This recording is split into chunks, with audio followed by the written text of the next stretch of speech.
رمضان المبارک۔ رمضان المبارک اسلامی تقویم کا نواں مہینہ ہے۔ قرآن و حدیث میں رمضان المبارک کو بہت اہمیت حاصل ہے، اور رمضان المبارک ہی وہ بابرکت مہینہ ہے جس کا ذکر قرآن مجید میں آیا ہے۔ رمضان المبارک کے مہینے میں قرآن مجید نازل کیا گیا۔ اس مہینے میں ایک رات لیلۃ القدر ایسی آتی ہے جو ہزاروں راتوں سے افضل و بہتر ہے۔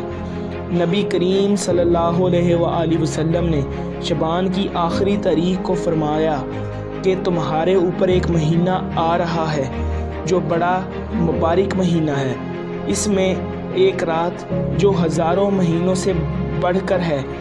اللہ تعالیٰ نے اس ماہ کے روزہ کو فرض فرمایا ہے۔ اس رات میں قیام کو ثواب کی چیز بنایا۔